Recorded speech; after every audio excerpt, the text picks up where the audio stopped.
Welcome to the Spanish cannon demonstration. I'm going to give you some information about the weapon behind me. We're going to fire it for you. This is a replica of what was here 450 years ago. Now, this is an unusual cannon.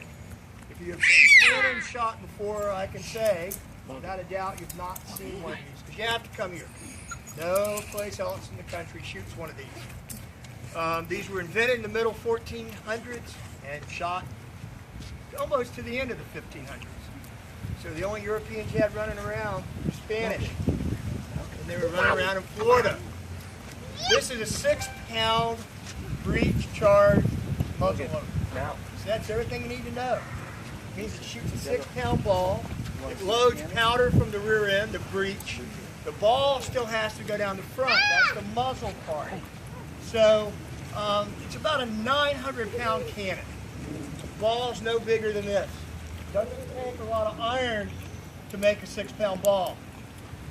And if we drop this, we don't have to run because they haven't invented exploding cannonballs yet.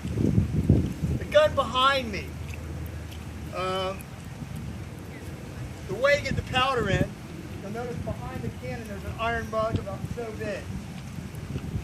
He's going to point it out for you. It's called a servidor. In English, it's a powder mug. There'd be 5 of these for each cannon here, and eventually we had 20 of these cannons. The reason it's a small cannon, it acts as a field piece. The Spanish had all kinds of sizes, just like everybody else, but you couldn't get them ashore. Like I mentioned, this is about 900 pounds. You can take the wheels off, you can take the barrel off of it, bring it ashore in pieces, reassemble it, you got a cannon.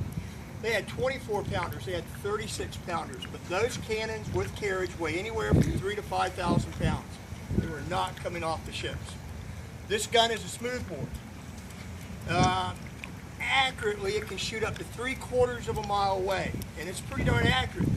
The Spanish were so trained, they said at 3/4 of a mile away, they could put a ball this size in a 6x6 foot square all day long. It's pretty good shooting.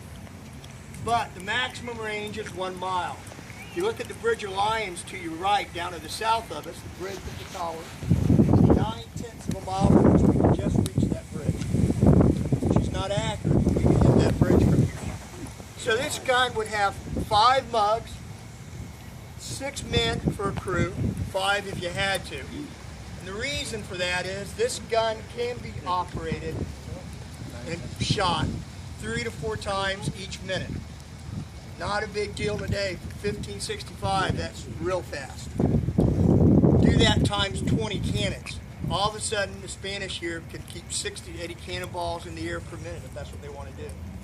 So the cannonballs don't have to explode. They can just rain down so many cannonballs, you just can't stand it.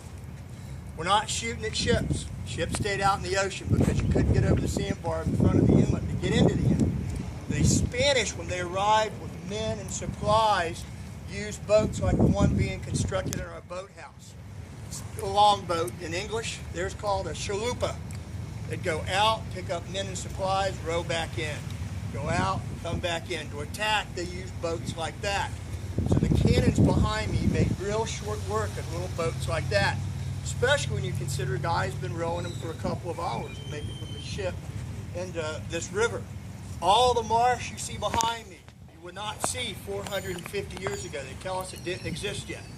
You're on a white sand beach, nice clean river, so you've got an open, clean shot at anything that shows up.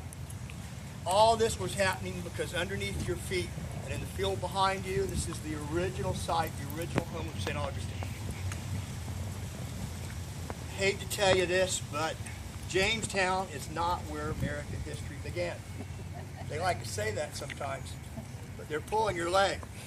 St. Augustine's 42 years old, and it's never gone away.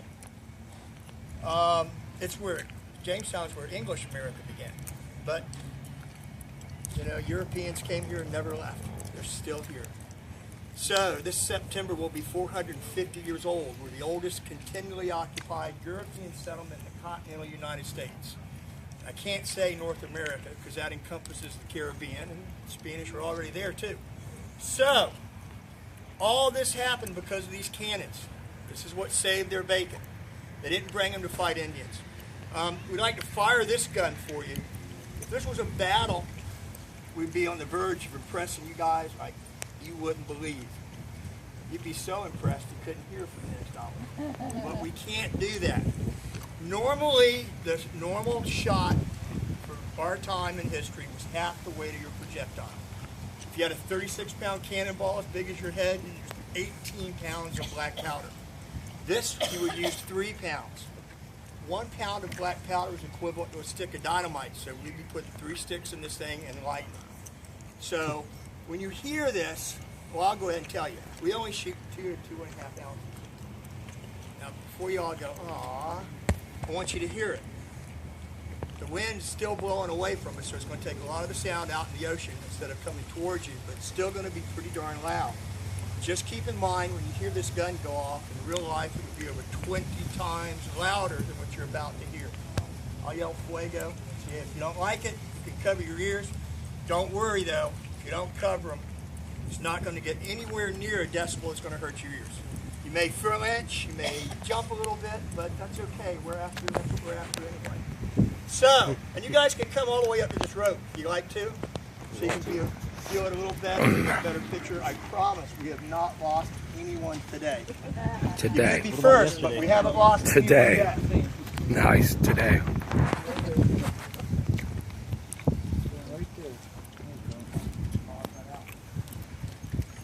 For España! Fuego! Wow. Wow. That's how it was done. Remember, 20 times at least, louder than that. Guys, thanks for coming out to see us. If you have questions, we'll be glad to answer them for you. Enjoy your afternoon in the park, and by all means, enjoy this great weather. We don't have any snow to shovel. Yes. Bye-bye, guys.